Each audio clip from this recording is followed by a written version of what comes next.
एक आदमी ट्रेन में बैठा किसी का इंतजार कर रहा था। जगजीत पता नहीं ये कहाँ रह गई। तभी उसके मोबाइल पर मैसेज आता है, आई एम सॉरी जगजीत, पापा की अचानक से तबीयत खराब हो गई और उनको हॉस्पिटल में एडमिट करना पड़ा।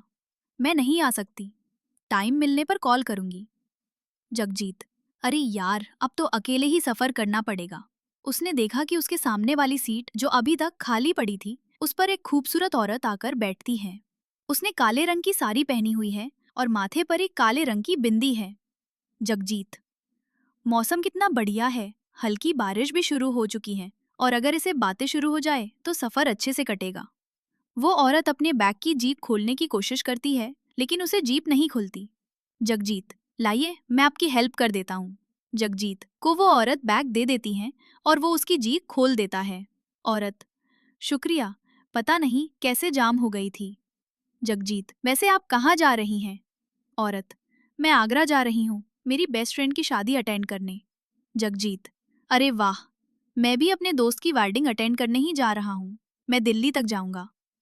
औरत, चलो ठीक है, दिल्ली तक तो कोई है जिसे बातें करते सफर कट जाएगा। सुनकर जगजीत मुस्कुराता है। जगजीत, मेरा नाम जगजीत है, और आपका?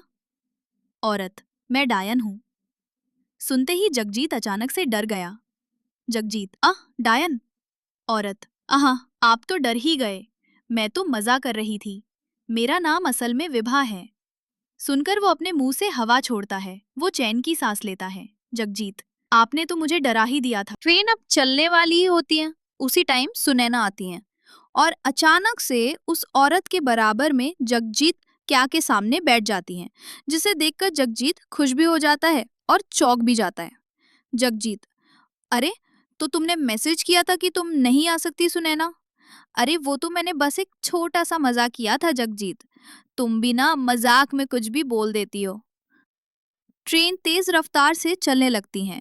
जगजीत ने उन दोनों का इंट्रोडक्शन करवाया और तीनों बातें करने लगे।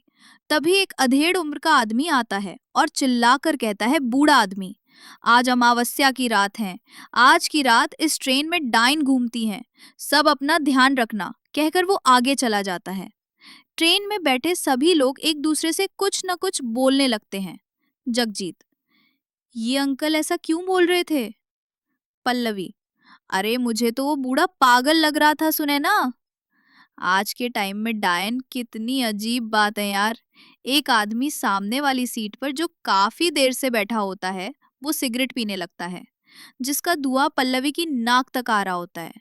पल्लवी, अहो कितना बदतमीज आदमी है, इन सिगरेट पीने वालों को तो गला काट कर मार देना चाहिए। उसी समय पल्लवी अपने बैग से कुछ निकालने के लिए जीप से अंदर हाथ डालती हैं और उसकी बैग से काले रंग की बोतल निकलकर नीचे गिर जाती हैं। जगजीत सोचते हुए, इसके बैग से काले जादू बोतल निकली है और इसकी बातें भी ठीक नहीं लग रही, अभी ये उस आदमी को मारने की बात भी कर रही थी, कहीं ये पल्लवी ही तो डायन नहीं? पल्लवी उस बोतल को वापस अपने बैग में रख लेती हैं। तभी वो सिगरेट पीने वाला आदमी अपनी सीट से उठकर आगे चला जाता है। पल्लवी, अब एक्सक्यूज मी, मैं जरा अभी आती हूँ। सुनैना, मैं भी चलती हूँ, मुझे टॉयलेट जाना है। वो दोनों भी वहां से चली जाती हैं। कुछ देर बाद सुनैना तो वापस आ जाती हैं, लेकिन पल्लवी नहीं आती।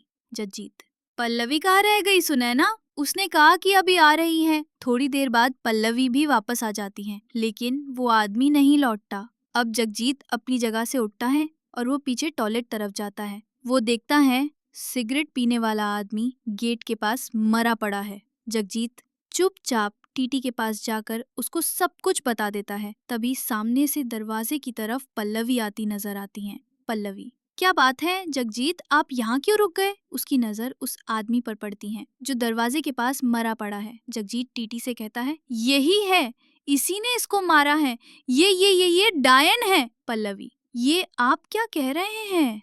जगजीत और टीटी दोनों मिलकर उसको पकड़ते हैं और उसके हाथ पैर बांधकर वहीं टॉयलेट में उसको बंद कर देते हैं। टीटी, इसके बारे में किसी को नहीं बताना, वरना ट्रेन में भगदड़ मच जाएगी। अगले स्टेशन में हम इसको पुलिस के हवाले कर देंगे। जगजीत, वापस सुनैना के पास जाकर उसको सब कुछ बता देता है। सुनैना, अच्छा हुआ तुमने उसको बांधकर टॉयलेट में बंद कर दिया, वरना पता नहीं वो और किस किस की जान ले लेती। सुनैना सामने देखती हैं तो टीटी आता हुआ नजर आता है। वो उसको देखकर ना जाने क्यों चली जाती हैं। सुनैना, मैं जरा अभी आती हूँ। जगजीत सोचने लगता है, इसको अचानक कहाँ जाना पड़ गया। टीटी, वो लड़की जो सामने बैठी थी, क्या वो आपके साथ है? जगजीत, जी हाँ। टीटी, आप दोनों की टिकट दिखाइए। जगजीत अपना टिकट दिखाते हुए कहता है, उसका टिकट उसी के पास होगा। टीटी चला जाता है। तभी जगजीत इक्का के मोबाइल पर सुनैना की कॉल आती है। वो रिसीव करके कान पर लगा लेता है। क्या हुआ सुनैना, तुम कहाँ रुक गई? सुनैना, सॉरी जगजीत, मैं नहीं आ सकी। पापा की तबीयत अगर ठीक होती तो मैं जरूर आती। तुमको बुरा तो नहीं लग रहा है? ये सुनकर जगजीत डर जाता है और उसका मोबाइल छुटकर नीचे गिर जाता है। अगर सुनैना घर पर तो मेरे साथ कौन है? वो सामने देखता है तो टीटी भी दिखाई नहीं देता। जगजीत मोबाइल उठाकर जल्दी से टॉयलेट की तरफ जाता है और पल्लवी के हाथ पैर खोलकर उसको आजाद कर देता है। जो लड़की तुम्हारे साथ सफर कर रही है वही असली डायन है। मैंने इस ट्रेन के बारे में बहुत कुछ सुना था, इसलिए मैं उसको मारने यहाँ आई थी। मुझसे गलती हो गई, वो मेरे दोस्त के रूप में आई थी, इसलिए मैं उसको पहचान नहीं सका। जगजीत के साथ सीट पर जाती है और अपने बैग से वही बोतल निकालकर उसमें एक लाल धागा बांधती है और फिर वो दूसरे दरवाजे की तरफ जाते हैं, जहां पर उसको दिखाई देता है टीटी की गर्दन पर सुनैना अपने दांत गड़ाए खड़ी है और उसका खून पी रही है।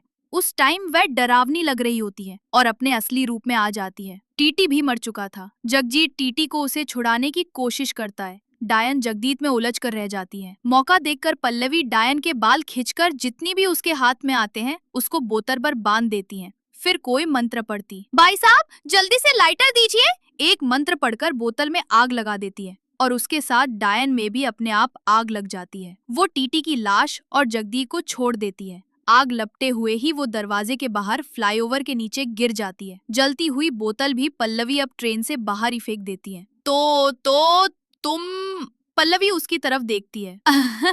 मैं ठीक हूँ, अब आप दोनों को डरने की कोई जरूरत नहीं है। वो अब कभी इस ट्रेन में नहीं आएगी। उसके बाद सभी अपना सफर आराम से करते हैं और डायन का किस्सा हमेशा के लिए खत्म हो जाता है।